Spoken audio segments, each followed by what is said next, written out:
Narayanam namaskritam naram chaiva narottamam devim sarasatim vyasam tato jayo diret. Nishtaparayashu bhadvesu nityam bhagavata sevya bhagavati utamashuki bhaktir bhavati naistiki. Nigama kalpatatura galitam phalam shukam rita dravisamhitam. Pibata bhagavatam rashamarayam hora hora sikabhuvi vabhukaham. Krishna swadama bhagate dharmagini heshaha karonasta dvishama paranoko dunodidam. Twamapi adabhushuta vishuddham vibhusam yapyatayana vidam vidutsaram prakyahiduho mahorari natmanam samklesha nirvanam asanti nanyatam. Om aganati marandasyam ganangana salakya chaksurun miritam yana tashmai sri gurave namaha. Sri chaitanya manobhisam stapitam yana bhutare sayam rupa karamayam darati swaparantikam.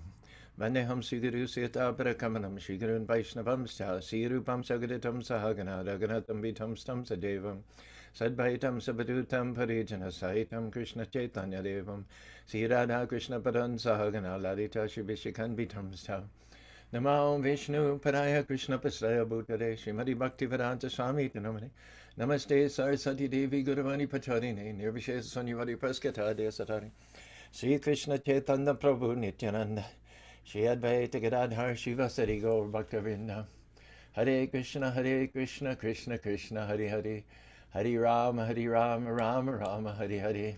Wisdom Wednesday. Yes. Anjali, Hare Krishna, Dandavat Pranams. I'll pass your good wishes on to Vaibhavi Mat also. Rakeshji, Hare Krishna, please accept my obeisances. Jean, thanks so much for joining us. By Bobby, she says, thank you for your continued inspiration. When she says continued, that's a long time. We've mutually inspired each other for almost 50 years. She had her birthday last week, and we had, I think she had 520 likes and 300 comments. So thank you all. It all came on my Facebook page, because for some reason you can't post on hers. But I'll pass on her heartfelt thanks to all of you. But some people misunderstood that it was our anniversary. Our anniversary is in May of this year. That'll be our 50th anniversary. But we knew each other for a year and a half before we actually got married. Catherine, Hare Krishna, nice to see you on board.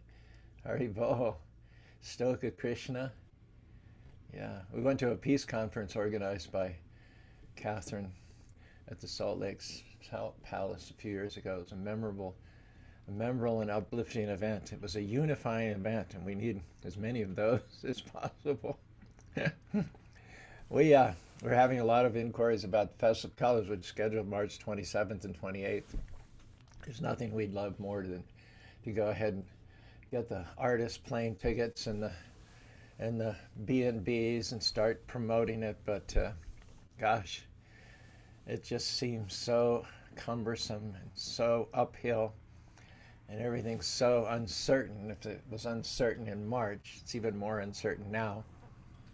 Actually, life is always uncertain, but there are certain seasons of our life when we think we're in control, when we think things are certain, when we think things are predictable, when we think we can count on certain things. But the actual fact is, life is always uncertain unless and until we lean on the pillar of the Supreme Personality of Godhead. Anything else we lean on, being temporary, can be pulled away from us and cause us to crash. But Krishna is there from eternity to eternity, from eon through eon. Thanks for joining us, Chris. Thanks for extending your period of volunteer service here. Chris has been a volunteer for almost 1 year, and he wants to continue to stay. That's the best possible news we could have. Sanjay, good morning. All right, without any further ado, let's revisit for the third time this week Text 2, Chapter 4, First Canto of Srimad Bhagavatam.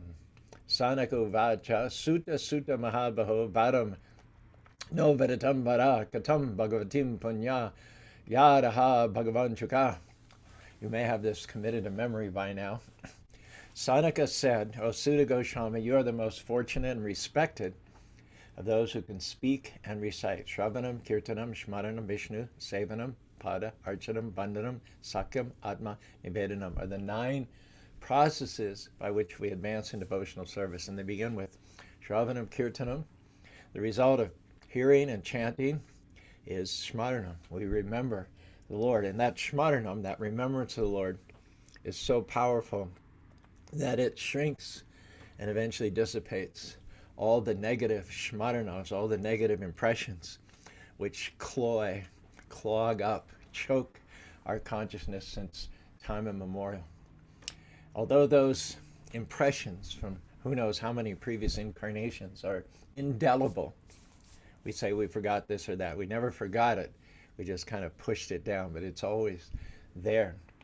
They're very powerful and they're indelible. They don't really go away. But if you chant the holy names of the Lord are so powerful that they can counteract, eclipse, trump, if you will, those negative impressions. Clear the way for our consciousness to sparkle and shine. Begin its journey back home, back to Godhead. Kechid Kevada Bhakta.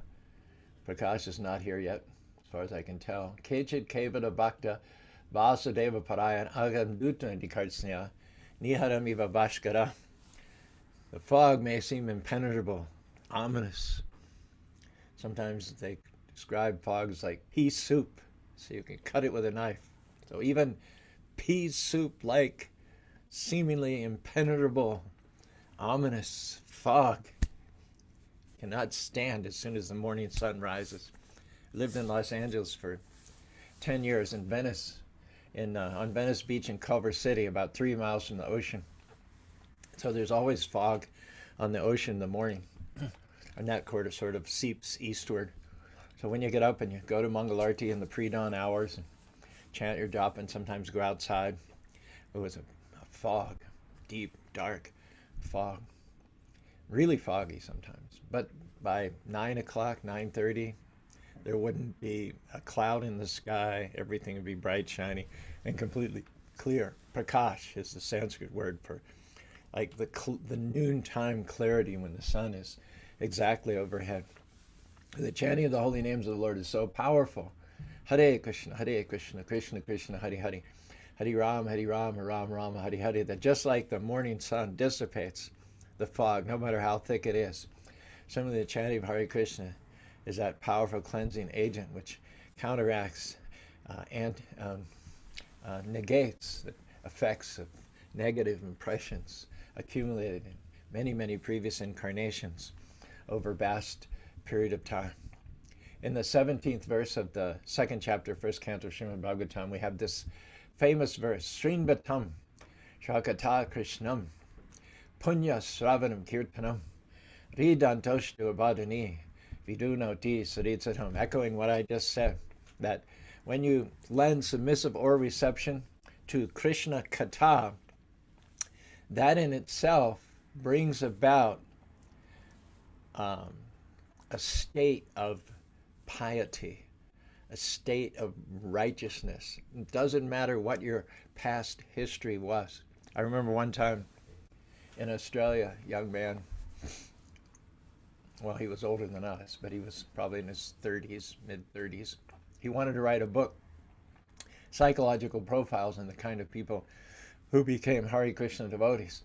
And he came very respectfully to Prabhupada to ask permission if he could interview Prabhupada's devotees to see what their backgrounds had been before they came to Krishna consciousness. And what he was looking for were psychological threads which propelled or compelled frustrated, lost people to take shelter of a movement like Krishna consciousness. So he wanted to pursue this line of inquiry, and for that he had to ask Prabhupada's permission. Prabhupada did not give him permission. He said, we don't want to dwell on or recollect what it was devotees did before they joined the International Society for Krishna Consciousness. Many of them were the hippies in the 60s at that time. Of course, since then, there have been all kinds of cross sections of people join.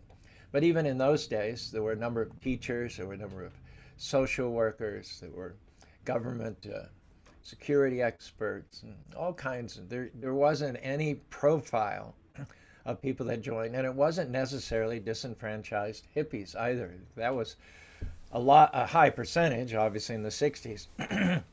But there were many people of stature in society, many people of influence and leverage, who gravitated towards Krishna consciousness as having provided all the answers to the essential questions of life. And so Prabhupada said that you should never consider a Krishna devotee, a Vaishnava, in terms of their past background.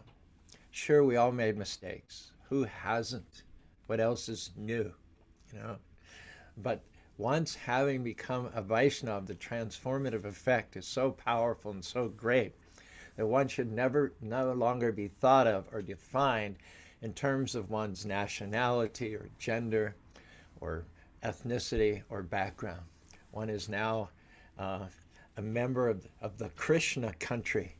One is now a card-carrying, signed-in, sworn, allegiant, faithful member of the Krishna country.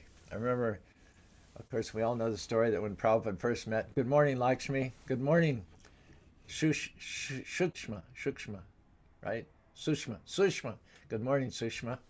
Sushma posted a picture yesterday, I think it's actually a cover photo, of her driving an 18-wheeler, or in the cab of an 18-wheeler parked right in front of the Facebook temple. She crisscrosses the country with motorhomes and 18-wheelers and always stops by and blesses us with her presence and has lunch at the buffet. Good morning, Raquel. The whole family's listening. Chris upstairs, you from Stockton. Glad to have you aboard. Hare Krishna. The transformative effect of becoming a devotee of Krishna is such that one should never be defined or thought of in terms of one's past activities. Yata kanchanapti kancham rasham tata dikshadu jatvanam dvijatbam jayate minam. It's like you take your first birth of a certain parentage in a certain country, in a certain race, in a certain gender, and everyone thinks of you in that way. Your parents give you a name, like my name was Chris, which is a pretty spiritual name. It comes from Christ. But Dvijatvam Jayatreya means your real birth, your real human birth, because every species gets a mother and a father and a name and a material body. There's nothing about that process which distinguishes us as human beings.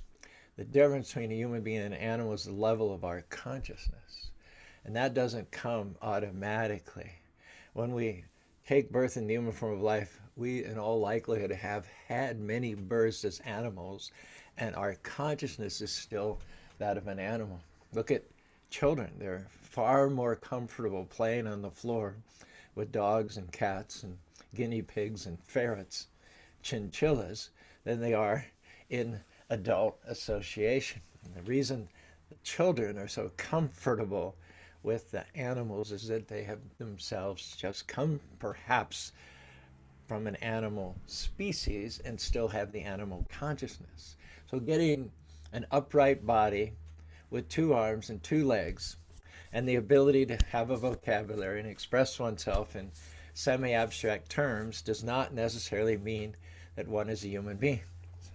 Yashtu Narayanam Devam Brudrane Samatpena Vikshita Sa Pasendi Bhavedram. Says those who neglect the worship of Narayan, even though they have the human form, they're not really human in consciousness unless and until they cultivate that higher consciousness by initiation and apprenticeship to a bona fide spiritual master.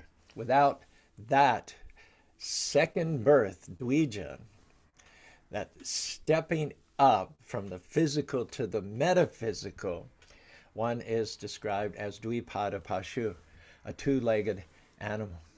And when one adopts the process of chanting Hare Krishna, Krishna Krishna, Hare Hare, Hare Rama, Rama Rama, Hare Hare, under the guidance of a bona fide spiritual master, associates with devotees, takes purified vegetarian food which has been offered to the Lord, then all anarto pashamam shakshad, bhakti yogam adhokshaja, logas ajanato vidvam, chakre sattvara samitam. Any unwanted thing, anything which is contrary to purification, to righteous, upright, God-centered behavior, to steady progress on the path back to home, back to Godhead. Anything that's contrary to those is removed. It's destroyed. So the translation of this verse, Sri Krishna, the personality of Godhead, who is the Paramatma, or the super soul in everyone's heart, and the benefactor of the truthful devotees, cleanses desire for material enjoyment from the heart of the devotee who has developed the urge to hear his messages, which are in themselves virtuous when properly heard and chanted. The seeds of sinful desires are within our heart.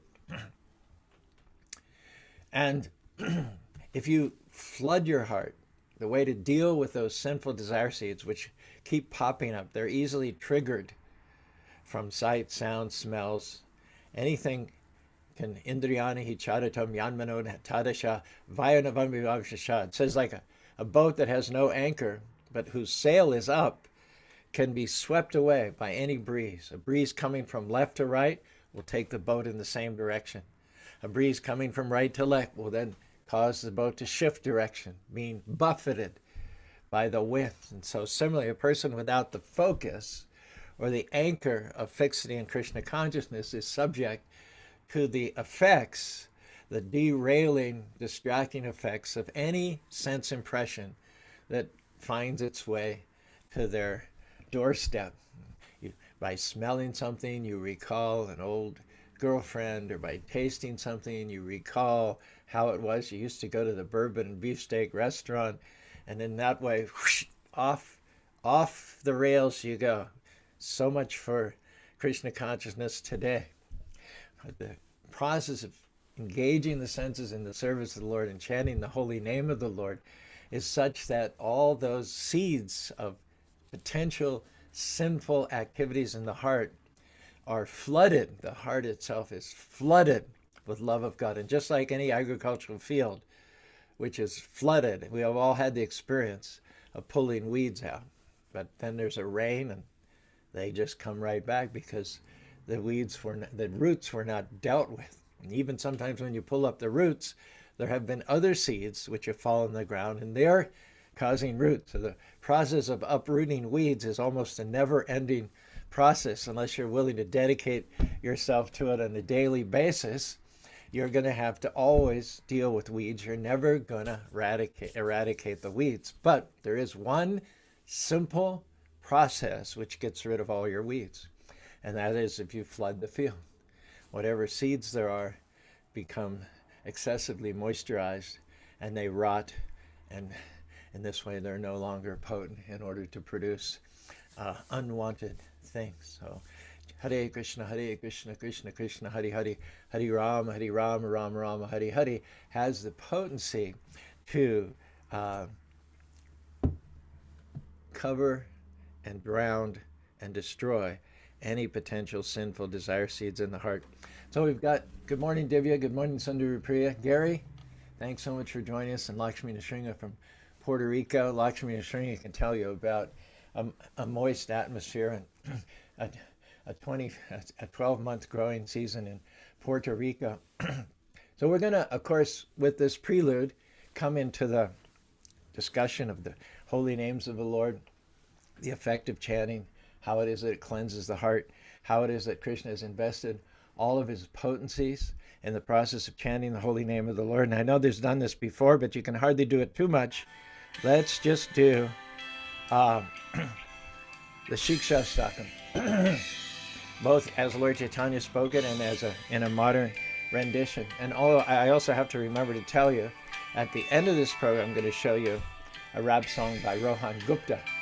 One of our youth in New Jersey has just produced his first rap offering.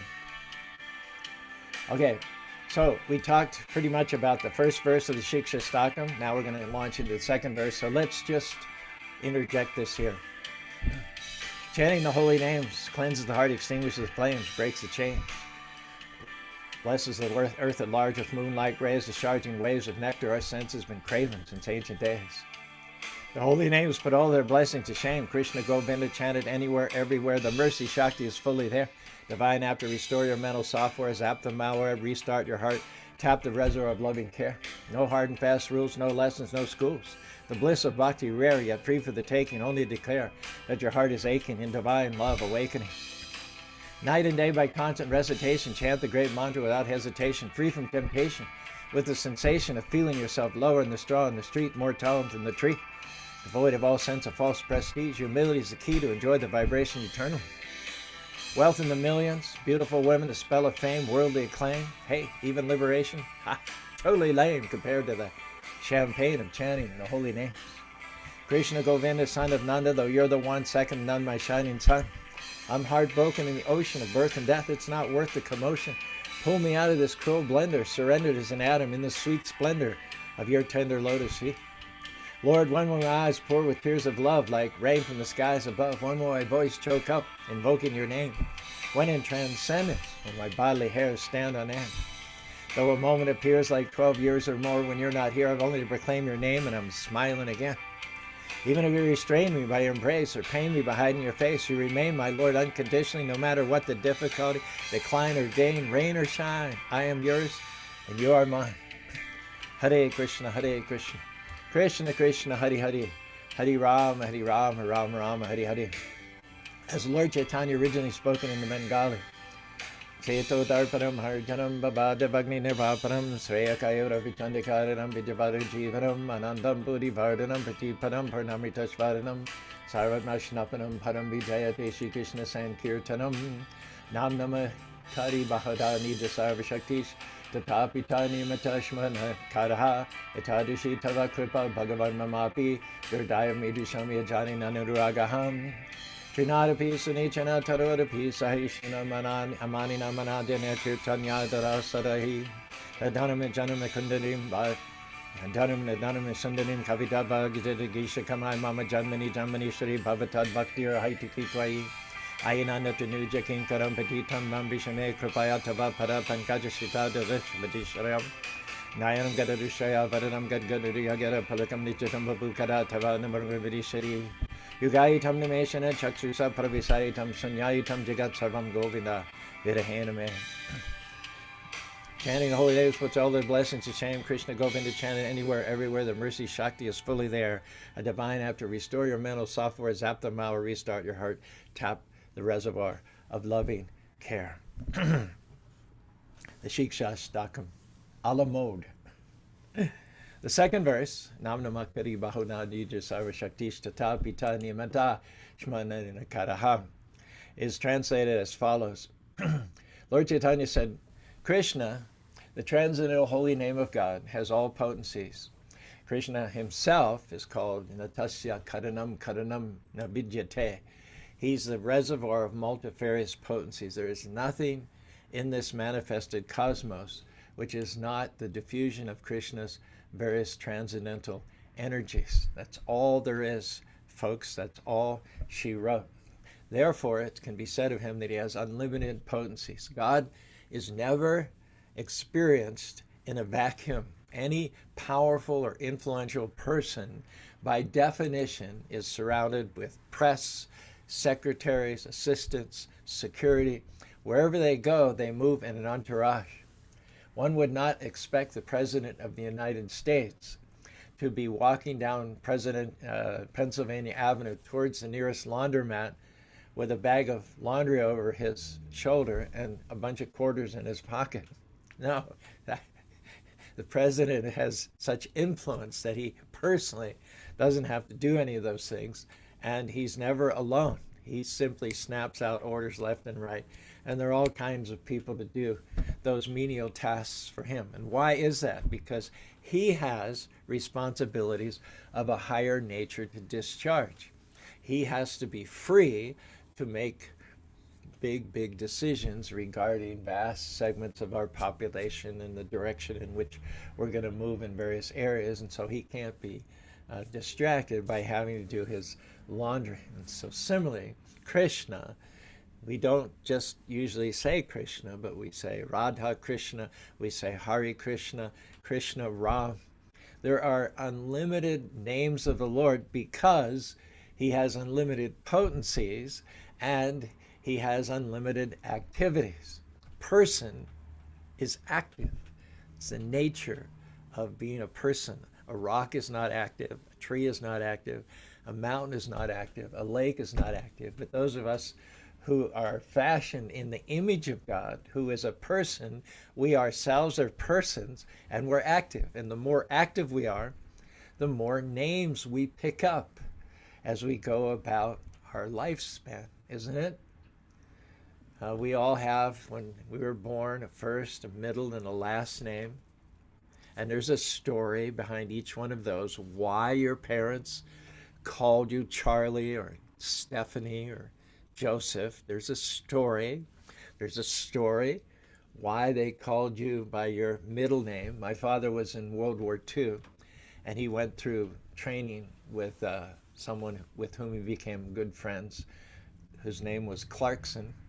Clarkson was deployed to the Philippines, and as a captain, he was leading his soldiers across a river. And once they got halfway, waist high across the river, there were some Japanese who had been lying in wait for them with a machine gun, and they stitched my namesake from the right shoulder all the way down through the hip. And so my dad lost a good friend. And so when it came time to name me, he gave me my middle name, Clarkson. So there was a story behind that. There was an activity behind that. And then Warden, my father tells me we're Scotch Presbyterian, of course, hard-headed, thrifty, to put it politely. And the warden he has some story, I don't know if it was true or not, the warden of the round table. Your ancestors were the wardens of the round table. Well, it sounds pretty good. That may be the actual story, or there may be some other story, but behind every activity, there's a name generated and there's a story behind that. And so we all have a first name, a middle name, a last name with birth. And then we go on, maybe you're in your class, your high school team wins the regional wrestling championship. And so as you go through the corridors of your junior high school, people are high-fiving you and say, "Hey, champ, way to go, killer." So there you've gotten a couple more names. And maybe you get a girlfriend, and she has a pet name for you. Maybe she calls you Snooksum, whatever. So as we are active, as we are persons, we're active, and being active, we generate more and more names. Now, if that's true for ourselves, who are just little tiny sparks of God, infinitesimal pinpoints compared to the sun globe of the Supreme Personality of Godhead, it's not at all surprising that God has millions and millions of names. However, there are some statements in Judaism and even in Muslimism that God has no name. How do we reconcile that with the Vedic assertion that God has millions and millions and millions and millions of names? In fact, there's one prayer that's quite common in our culture. It's called Vishnu Sahasranam. Vishnum Vishnum Vishat Karo Bhutabhava Bhutabad Bhutabad Bhutatma Bhutabhavano. It's called Thousand Names of Vishnu. Good morning, Govinda Dat. Good morning, Malini Preeti. Prashant is churning out those nectarine verses. Please take advantage, note them down, commit one to memory today. Yeah. So there are thousands and thousands of millions of names of the Lord. Now this is called the Vishnu Sahasranam. It's 1,000 names of God, and many people, especially in South India, they'll get up early in the morning, they'll take their bath, they'll assemble with their family before their home altar, and they'll chant this 1,000 names of God. It's 107 verses. Takes about 45 minutes to chant it. And many people in South India chant it from memory. They don't even have to refer to a book or a pamphlet. And yet, in some traditions, it says God has no name. How do we reconcile those two apparently contradictory statements? Well, if you look at all the 1,000 names of Vishnu, or the 108, the Krishna Stotra, or the Vishnu Stotra, you'll discover something very interesting. That God's names are always associated with devotees. In other words, he defines himself, and he wants us to reference him in connection with his devotees. He never wants us to remember him in a vacuum, alone, in isolation. He always wants to be remembered in the association with his devotees. Bhai Bobby says 107. Did I say 107? I meant 108. The Krishna or Vishnu Stotra is 108 verses. Thank you for pointing that out, Bhai Bobby. I misspoke. So in each and every, so the Lord has millions of names, but his names, and even Prabhupada once said in a lecture, Krishna has no name. He has no name because he doesn't want to be thought of in a vacuum, in isolation. He always wants to be thought of in connection with his devotees. And so wherever you find any one of the thousands of names of the Lord, it's always in connection with a pastime, an activity, something the Lord did. There's always a story connected with that. And the moral of the story is always that if you center your life around Krishna, if you become a devotee of Krishna, then you will be successful in your life. And Krishna himself, Krishna will take it upon himself to celebrate you. Krishna subordinates himself, the Supreme Personality of Godhead, subordinates himself to his devotees. Here's a verse from the third canto of the Srimad Bhagavatam. The Lord himself is speaking. Yatsevara charana padma paviturinyam sadyasa kalam malam pratilana silam nasiyavaraktam abhimam bhayatija prakshada varte iterenam hambhavanti. Krishna is speaking here, and he says that because I take the dust from the feet of my devotees, yat sevana charana padma paviturinyam. Padma paviturinyam means the lotus feet. He says, I take the dust from the lotus feet of my devotees.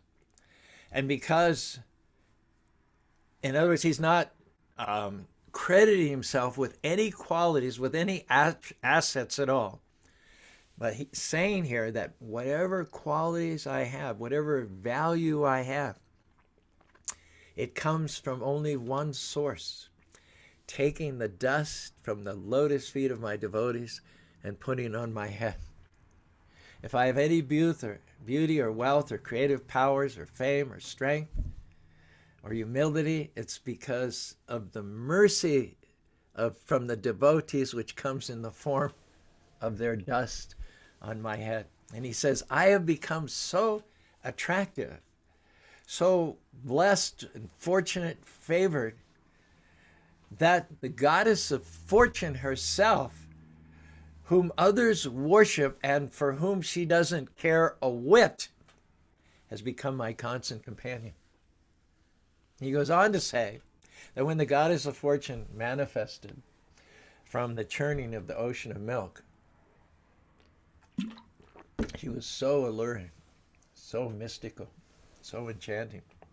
Shiva, Brahma, Chandra, Vayu, Kubera, all the demigods fell for her immediately. And they lined up and, groomed themselves and sucked in whatever little gut they had and made, hoping, their hearts were just hankering. Oh, I hope she chooses me. Oh, what a gorgeous concert she would be for me. Well, life would be so much divine if she were to choose me. And every one of them were there with their, figuratively, with their tongues hanging out. And Vishnu was also there.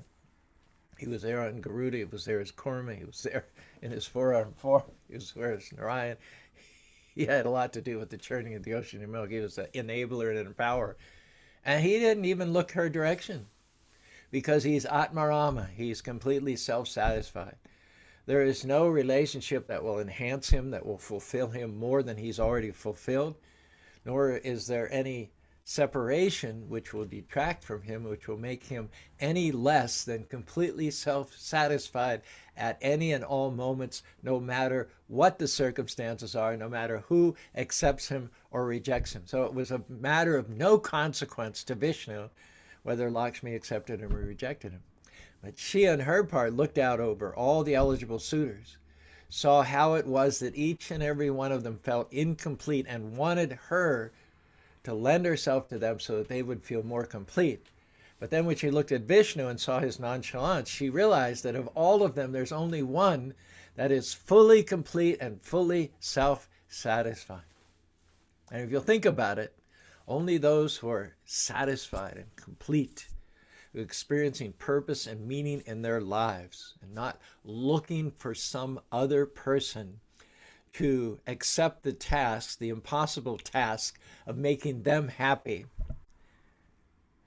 they're the ones that are most spiritually mature and spiritually advanced and spiritually committed to the service of the Lord. Paradoxically, those are the ones that make the best husbands, that make the best spouses, that make the best fathers, that make the best employees. The more advanced you are in God consciousness, the better the all-round person you come to be. And Lakshmi recognized that quality in Vishnu. He is detached. He's indifferent. He doesn't really care, because whether I annex myself to him, whether I choose him as my consort or whether I don't, he's going to have a good day. He's going to have a good day. So she immediately chose him for that quality of detachment. And ironically and paradoxically, is that quality of detachment which makes one the best husband, the best father. Lord Chaitanya Mahaprabhu gives the example of a married woman who has a paramar. It's a crude example, I'll grant you that. But because she doesn't want her family to know about the existence of this paramar, she is the best housewife. She's the best mother. She's the best wife. She's the most diligent of going about her domestic affairs, because she has this other thing going on the side that she doesn't want anyone to know about, or at least she doesn't want to make a big show out of it.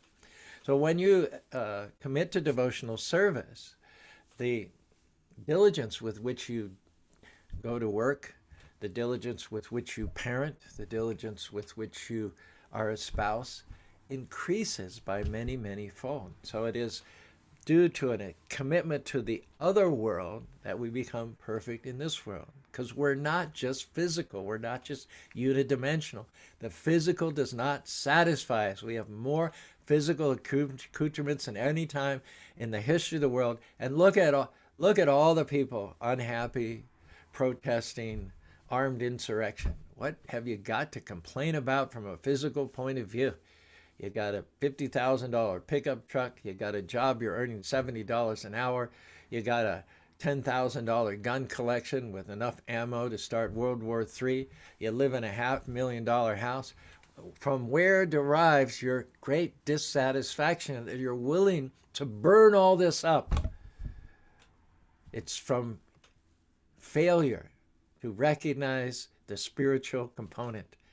It's from failure to recognize that within this body there's an eternal spirit soul.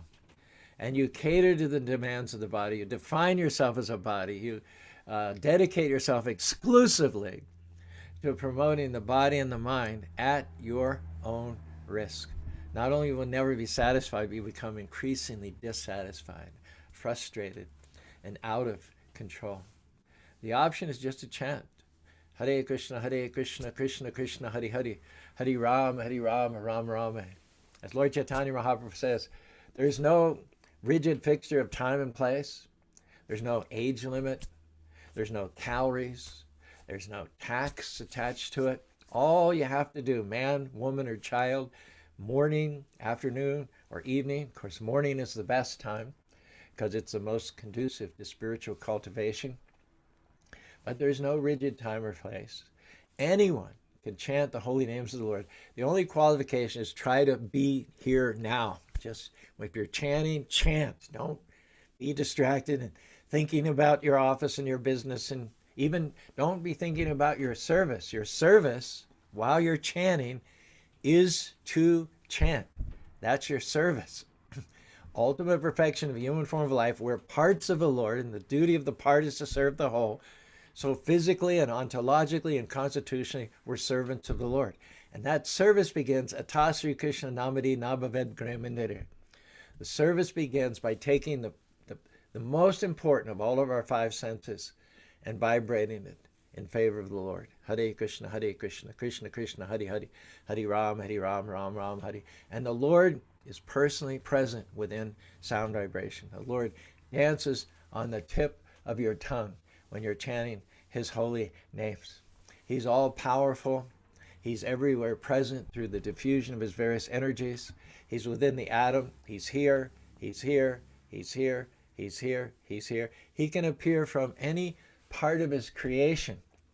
It's like electricity is everywhere, and it can appear anywhere there's a proper receptacle. So anywhere there is someone with attention and reverence who is not just chanting but worshiping and focusing on the holy name, the Lord is personally present. He even goes to so far as to say, Naham Tishtanti Vaikunte Prakash. Morning, Jayashri, Ram Kishore. Thanks so much for joining us. She says, Jaya Radheshri confesses, admits that the hardest thing for her is not to think of other things while she's chanting. Chanting, devotees say, well, I chant, I think of the service that I'm going to do during the day. Well, the service that you're doing right now is chanting and focusing with attention and reverence also. That helps. So Krishna says to Narada Muni, Naham Tishnanti Vaikunte Yogaram Hridayashu Yata Tishnanti Madbhakta Yata Tishnanti Narada. Krishna goes so far as to say, I don't live in the kingdom of God. What? God doesn't live in the kingdom of God? No. He's often referred to as existing in the hearts of the yogis also. And that Krishna negates that impression. He says, Naham yoginam hridayashu. I'm not in the hearts of the yogis. You're not in the kingdom. God's not in the kingdom of God. God's not in the heart of the yogis. Well, God, where are you? He says, Naham gayatri madbhakta. Tata tishnami narada. He says, wherever there are 2 or 3 gathered together, chanting japa on their beads, or with harmonium madanga, performing bhajans, Krishna says, I come, I bring my big boy, I bring my sofa, I bring my recliner, I bring my lounge, which means he's not just popping by, he's just not passing through. This is his most preferred place.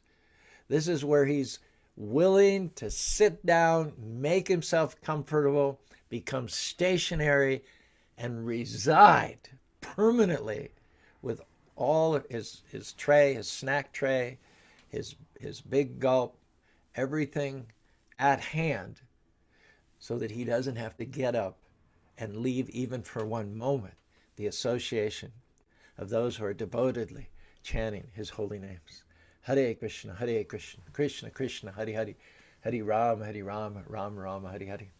So many times in Australia when Prabhupada would have a visitor, or when he would just be giving darshan to the devotees in his room, he would say, read Krishna book.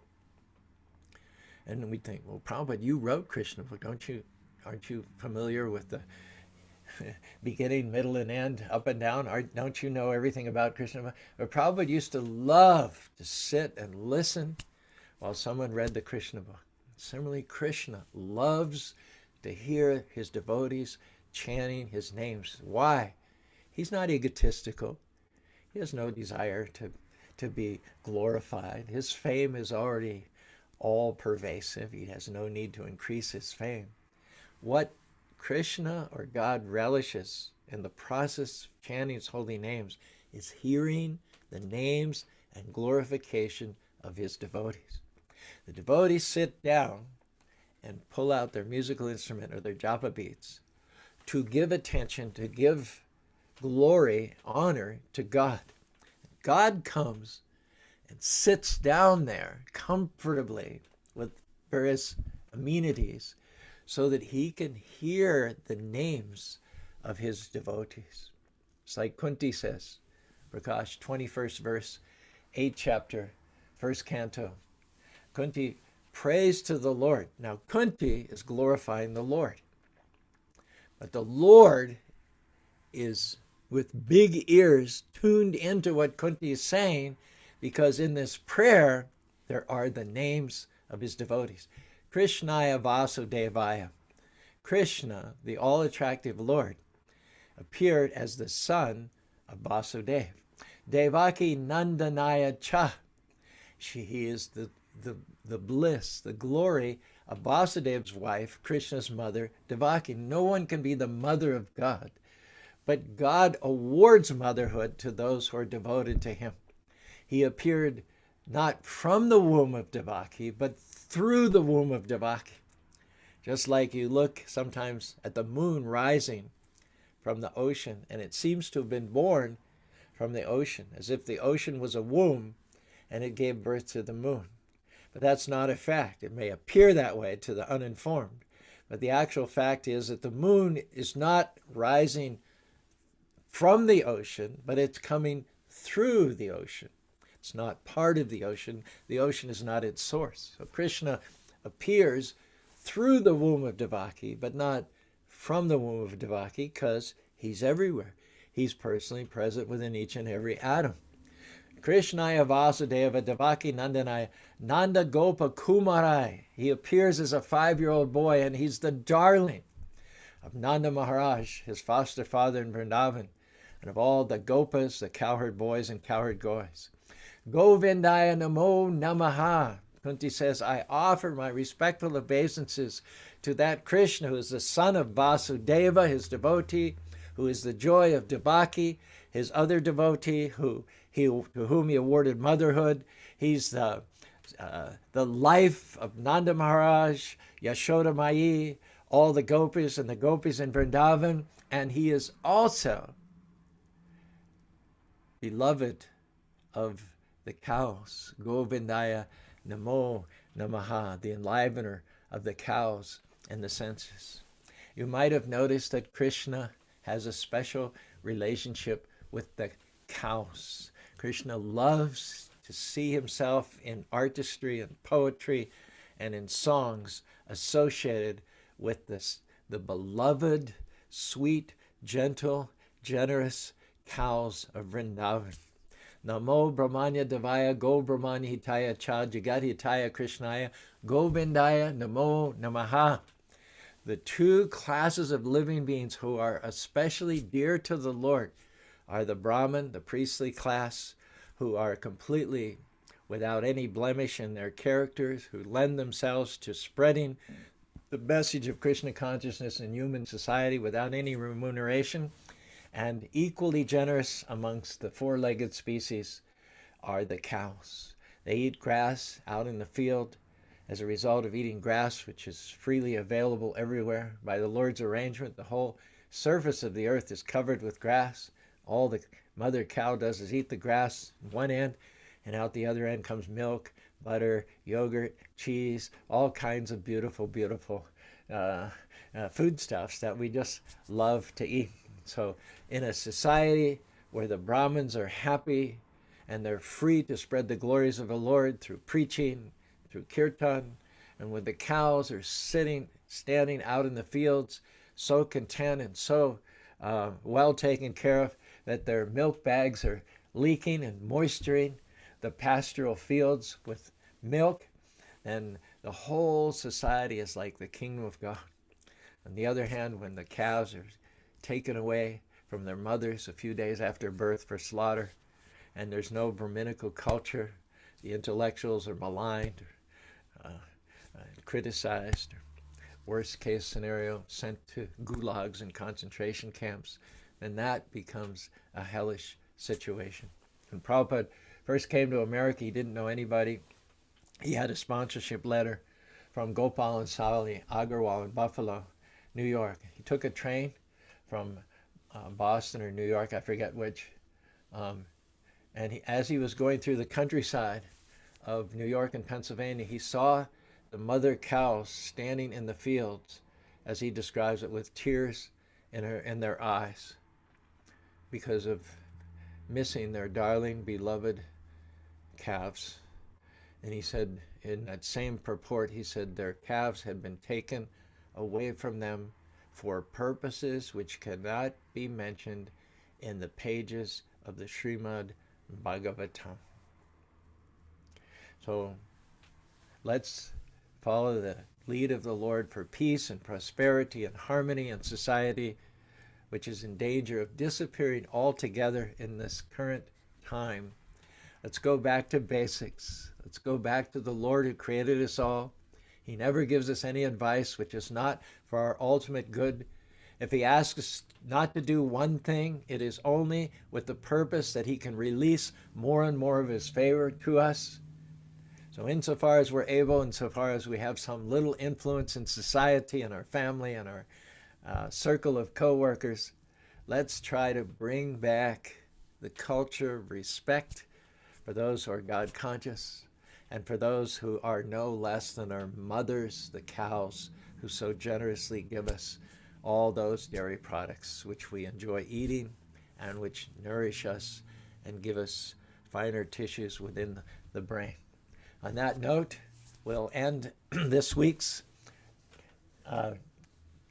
3 sessions on this particular verse, which we find in the 4th chapter of the 1st canto of the Srimad Bhagavatam. Once again, Sadhaka said, O Sutta Goswami, you're the most fortunate and respected of all those who can speak and recite. Please relate the pious message of the Srimad Bhagavatam, which was spoken by the great and powerful sage Sukadeva Goswami.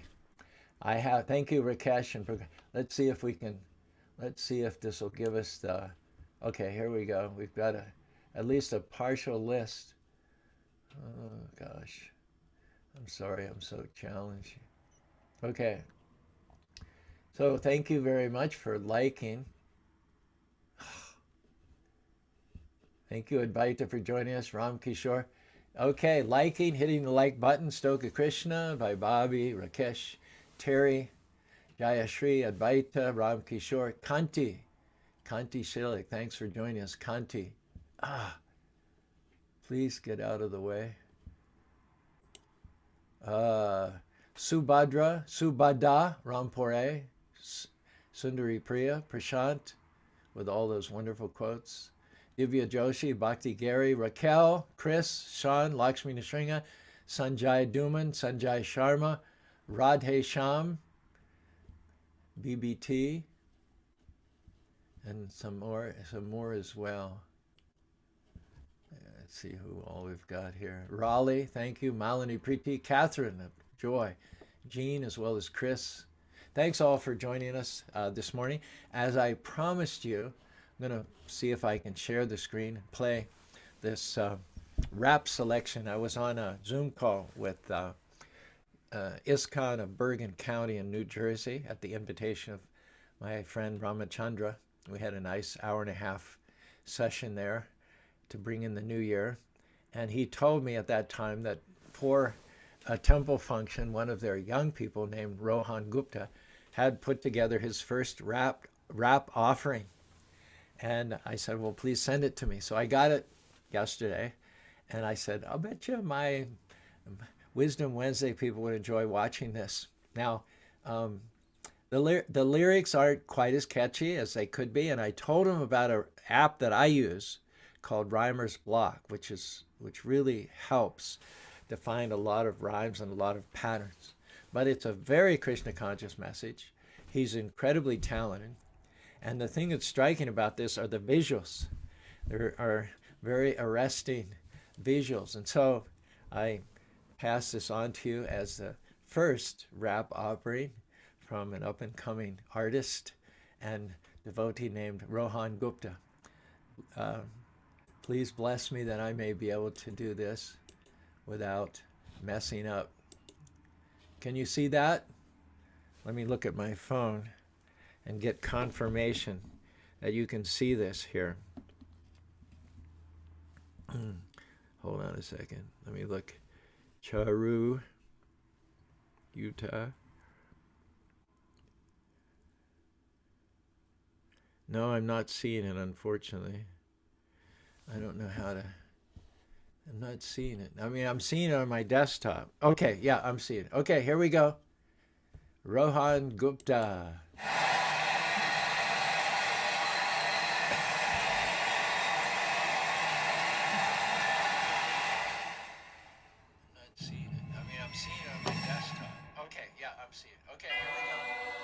Yo, Hare Krishna.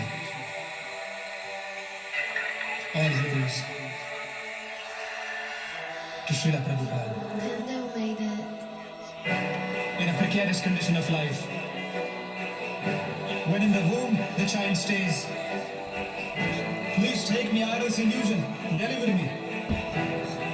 To the Supreme Lord he prays.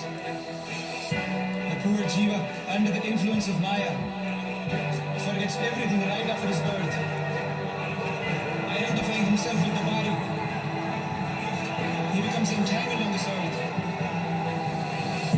The Jiva starts hoping against hope, chewing the chew, sex, deceit and lies, bombarded with images that allude, ravished by greed, people plundering Mother Earth, infested with a culture of grabbing, of piousness that is a dirt.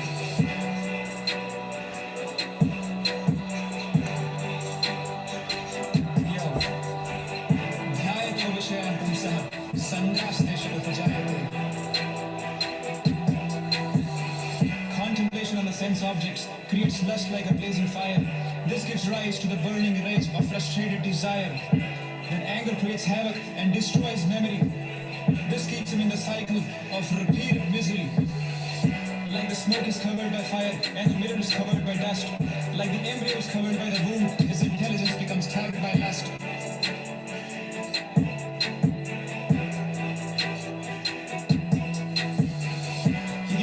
Senses, they glide him down to hell. Pride, envy, and illusion, they make his ego swell. Sense gratification is easily available to the dogs and to the hogs. Every account of our activity in his journals, Supreme Master logs.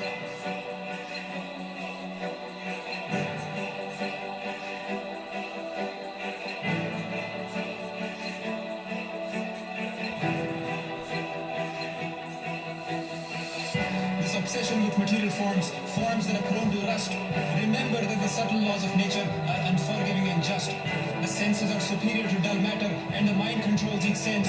But the soul is above all, because it rules the intelligence. The wise control their senses, they control the urge. Always engaged in the Lord's service, they should let the senses flourish.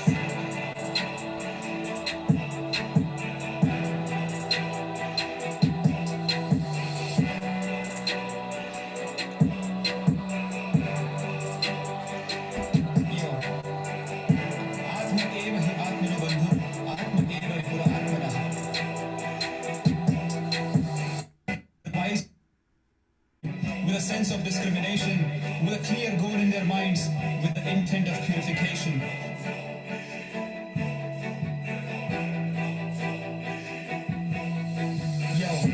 Death is inevitable, it can come in any shape or form. Whether it's a virus, an earthquake, a hurricane, or death is a final exam, not a final destination. It's a transition, it's not an abrupt termination. There's a tiny spark in us, a spark that survives death. Seated in our hearts, it is counting out each breath. That tiny spark we know, we call it Jiva, our soul.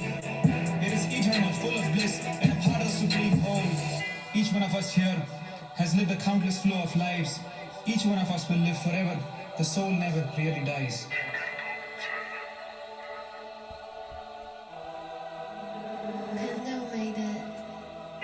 Our bodies are constantly changing, from young to old to dead. We don't cease to exist, we take up a brand new body instead.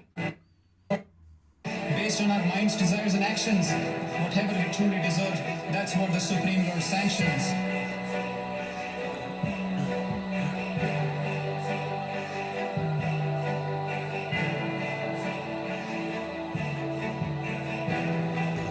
Bahunam Janmanamante. After many, many births, we get this rare human form. What is the purpose of life? It is so we can brainstorm.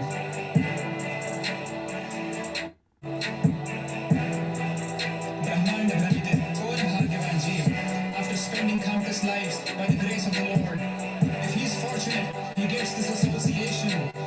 He learns to use everything in the Lord's service. This is Yukta Vairagya. This is true renunciation. The devotees of the Lord, they're merciful, they're kind. They can free us from the struggle. They can take us out of this bind.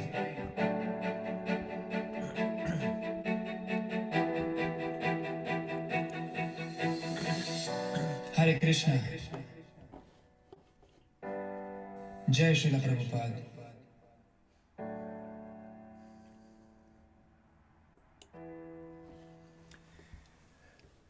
So what we'll do is, hold on a second. Hold on 1 second.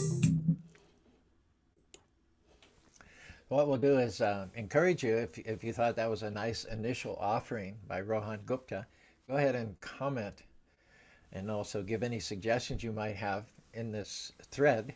I'll make sure that he sees them. It's always good when you see someone who is exercising a talent that Krishna put inside, stepping out in faith, stretching their faith. It's always good to put fertilizer on that to encourage that person to continue to sharpen their skill and return back to the Lord that which he has invested in them. So I'm not signing off right away. If you go ahead and really quickly add into your comment section whether you thought that was good or whether you had some suggestion for improvement, give this young man feedback, give him encouragement, give him inspiration, so that I can periodically share with you future offerings in this genre. So what we'll do is we'll chant at a leisurely pace the Maha Mantra together 3 times, while some of you take advantage of the opportunity to type in any feedback or comments to Rohan Gupta about his musical offering. Hare Krishna, Krishna Krishna, Hare Hare, Hare Rama, Rama Rama, Hare Hare, Hare Krishna, Krishna Krishna, Hare Hare, Hare Rama, Rama Rama, Hare Hare, Hare Krishna, Krishna Krishna, Hare Hare, Hare Rama, Rama Rama, Hare Hare. Thank you, Jimmy. Keep it coming.